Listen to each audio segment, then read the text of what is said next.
recherche. Antigion in Germany, AEG. Université du processus de perfection.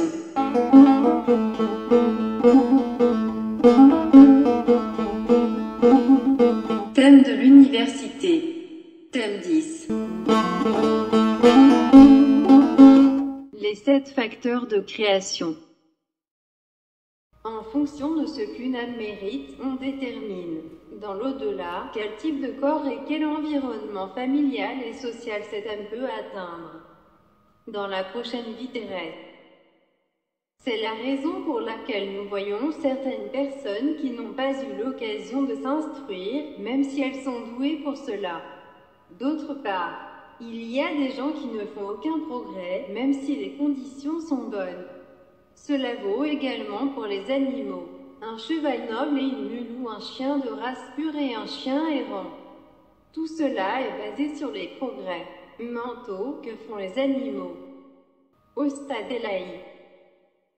Dans une section des enseignements de Maître Elahi qui constitue la base des sciences intégrées, combinées, nous rencontrons un certain nombre de facteurs et de faits qui peuvent être utilisés pour expliquer scientifiquement l'origine du corps physique et le destin des êtres, y compris les minéraux, les plantes, les animaux et les humains. Maître Elahi a appelé ces faits efficaces, 7 facteurs de création. Ces facteurs sont les effets qui non seulement façonnent le corps, mais influencent également les caractéristiques génétiques et psychiques. Dans cet article, nous allons essayer d'examiner ces facteurs individuellement et d'expliquer leurs effets. Traduction littérale. 2 catégories de facteurs généraux interviennent dans la destinée humaine. Les facteurs naturels et les facteurs émotionnels. Les facteurs de la nature sont 1. Facteurs héréditaires du sang jusqu'à 3 générations, dans des cas particuliers en relation avec les caractéristiques créatives et en général, en relation avec la nature et les exigences intrinsèques. 2. Pensée des parents lors de la fécondation, fusion du sperme et de l'ovule. 3. La nourriture à partir de laquelle le sperme et l'ovule sont formés. 4. Nourriture injectée au fœtus dans l'utérus. 5. L'heure et le lieu de naissance de l'enfant. Où et quand. 6. L'alimentation et l'environnement dans lequel l'enfant est élevé. Familier, environnement social. 7. Les facteurs de l'âme, âme céleste, sont les mêmes que la volonté de Dieu. Au stade Elahi.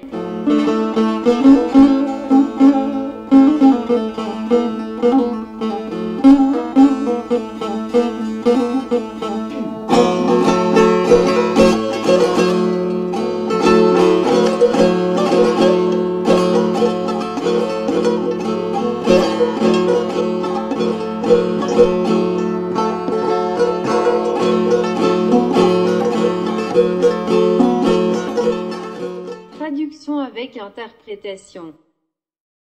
1. Les effets génétiques des 3 dernières générations d'un enfant, c'est-à-dire le père et la mère, ainsi que les parents et les grands-parents des 2 côtés, soit un total de 14 personnes. C'est ce que nous appelons la règle des 3 générations, c'est-à-dire la règle 3G. 2. Les pensées du père et de la mère pendant les rapports sexuels et la conception. 3. La nutrition des parents, à partir de laquelle le germe, embryon, est formé. 4. La nourriture que le fœtus a reçue pendant la grossesse de la mère par son placenta, aussi appelé gâteau de fruits. 5. Le moment et le lieu, à quelle heure, à quel jour et en quelle année, mais aussi à quel endroit le fœtus est né. 6. L'alimentation avec laquelle l'enfant grandit après sa naissance et l'environnement dans lequel il est élevé. 7. Les facteurs psychologiques de l'âme, qui sont en fait la providence de Dieu, la volonté de Dieu. Ces facteurs sont beaucoup plus importants que tout autre facteur. Les facteurs ci-dessus peuvent être classés en 3 phases successives. A. Phase 1. Avant le rapport sexuel, il s'agit des facteurs qui influencent les gamètes masculins et féminins, mais indépendamment les uns des autres. B. Phase 2. Pendant le rapport sexuel, les facteurs qui influencent les rapports sexuels, la conception et la fécondation. C. Phase 3. Après la naissance, les facteurs qui affectent également les caractéristiques psychologiques et morales de l'enfant. Certains de ces 7 facteurs de création sont impliqués dans tous les niveaux et toutes les phases de la production de la prochaine génération de tous les êtres, des minéraux à la race humaine. Dans le cas de la création humaine, cependant, les 6 premiers facteurs sont toujours efficaces, mais une partie du 7e facteur peut rester inactive ou participer au processus. Afin de mieux comprendre ces questions, nous examinerons les 2 aspects du facteur ci-dessus. Le dernier des 7 facteurs de la création, c'est-à-dire la volonté de Dieu, est le facteur le plus important et le plus influent qui peut être efficace dans 2 domaines. Le premier domaine concerne les informations enregistrées dans le système du karma.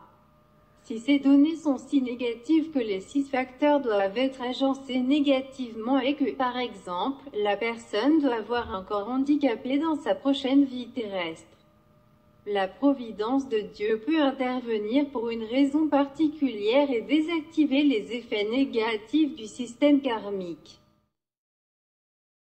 Le deuxième domaine dans lequel la volonté de Dieu peut influencer le sort d'une personne est le statut social. En d'autres termes, certains des jugements spirituels qui sont portés dans l'au-delà sur la base des données du système karmique. Bases de données peuvent amener la personne concernée à connaître un lourd destin. Dans une situation aussi compliquée, seule la volonté de Dieu peut aider. De cette façon, les effets destructeurs de ce jugement sont soit complètement éliminés, soit au moins compensés. Il faut cependant garder à l'esprit que tout type de destin est en fait déterminé par les actions et les intentions humaines. Selon les enseignements du Maître, ce type d'intervention divine comporte également un aspect plus général, à savoir que l'enregistrement spirituel ou les informations du système karmique de chaque âme au début d'une nouvelle vie terrestre sont temporairement désactivées et archivées pour lui donner la possibilité d'avancer dans la bonne direction. S'il choisit la bonne voie, les effets destructeurs de ce système de karma seront neutralisés à jamais au fil du temps. En étudiant de manière approfondie les œuvres d'Ostad Elahi, nous découvrons une autre sorte de providence divine et l'intervention de Dieu dans le destin des êtres humains qui est extrêmement important pour l'achèvement de la perfection. En effet, chaque bonne action est intensifiée au moins 10 fois dans le système du karma et est ensuite stockée dans la base de données, une action négative n'étant stockée qu'une seule fois. Cela signifie que chaque bonne action peut neutraliser les effets destructeurs d'au moins 10 mauvaises actions. Bien entendu, dans ce processus, la nature de l'action, l'intention et d'autres facteurs sont pris en compte. Cela signifie que les bonnes et mauvaises actions doivent être raisonnablement similaires. C'est la raison pour laquelle les vrais mystiques insistent pour que leurs disciples fassent toujours de bonnes actions.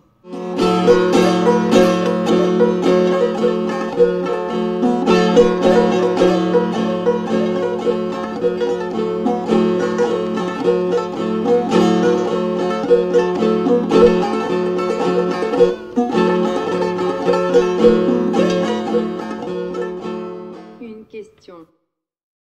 Chère Madame, tout d'abord, je dois vous remercier de m'avoir posé les questions suivantes lors de la vérification des textes.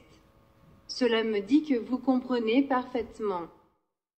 Votre deuxième question dans l'article, les 7 facteurs de création, à propos du paragraphe suivant. Le premier domaine concerne les informations enregistrées dans le système du karma. Si ces données sont si négatives que les 6 facteurs doivent être agencés négativement et que, par exemple, la personne doit avoir un corps handicapé dans sa prochaine vie terrestre, la providence de Dieu peut intervenir pour une raison particulière et désactiver les effets négatifs du système karmique. L'implication est que les personnes handicapées étaient auparavant de mauvaises personnes, et qu'elles méritent en quelque sorte leur sort. C'est assez offensant. Je suis moi-même handicapé à cause d'une maladie chronique et dangereux à dire. C'est une ligne de pensée qui est une pente glissante vers le génisme. Ma réponse. Tout d'abord, vous devez être conscient du fait que personne sur Terre n'a une vie parfaite. Chacun paie d'une manière ou d'une autre pour les actes négatifs qu'il a commis dans sa vie passée. Personne sur Terre ne peut vivre sans défaut, c'est impossible. Vous devez également comprendre que toutes les âmes de l'au-delà sont très heureuses d'accepter la punition dans leur prochaine vie. Bien que je ne veuille vraiment pas l'appeler punition, pour ce qui les a empêchés de progresser. Les personnes qui ont des destins graves comme des handicaps physiques ou mentaux sont si courageuses qu'elles veulent désactiver tous les codes négatifs dans une seule vie. Donc elles acceptent elles-mêmes un tel destin volontairement pendant une vie terrestre. Les autres âmes qui doivent encore retourner sur Terre ne sont pas aussi courageuses et veulent payer pour la vie défectueuse non seulement dans une mais dans 2, 3 ou 4 vies terrestres avec des difficultés plus légères. C'est une décision que nous ne prenons que dans l'au-delà. Personne ne nous oblige à choisir telle ou telle vie. Cela signifie que si vous avez une maladie chronique, c'était votre décision, parce que votre âme était assez forte pour choisir ce genre de vie. Nous devons reconnaître sincèrement que nous faisons tous des erreurs ici sur Terre et c'est pourquoi personne, j'insiste, personne, pas même la reine Elisabeth elle-même, n'a une vie parfaite. Nous payons tous de différentes manières nos actes négatifs. Il y en a qui n'ont pas d'enfants, d'autres n'ont ni mari ni femme. Certains sont pauvres et d'autres sont malades. Ce n'est qu'à travers une vie terrestre avec trop de problèmes personnels qu'il est possible de renforcer l'âme et d'atteindre enfin la perfection. N'est-ce pas ce que l'on fait dans un centre de fitness? Plus les poids sont lourds, plus nos muscles deviennent forts. Vous avez dit que cette façon de penser est choquante. Je dis que c'est la vérité absolue, mais vous n'avez lu que la moitié de l'histoire. Dans un de mes livres, j'ai interprété toute l'histoire de manière scientifique. Vous avez corrigé 17 parties de ce livre, je vous laisse relire le reste et vous verrez que tous nos problèmes, tant physiques que dans la vie quotidienne, ne sont que des outils pour renforcer notre âme. En bref, les âmes dans l'au-delà disent « Et je fais des erreurs ? D'accord, je vais payer pour ça. » Elles le font parce qu'elles savent combien il est important de s'envoler vers la source de lumière le plus tôt possible, là où se trouve notre place. Faramar Stabesh. Commentaire du même lecteur sur la réponse ci-dessus. Merci pour les explications ci-dessus. C'est assez rassurant et c'est logique. Recherche et études. Faramar Stabesh. Source. Les œuvres de Maître Elahi.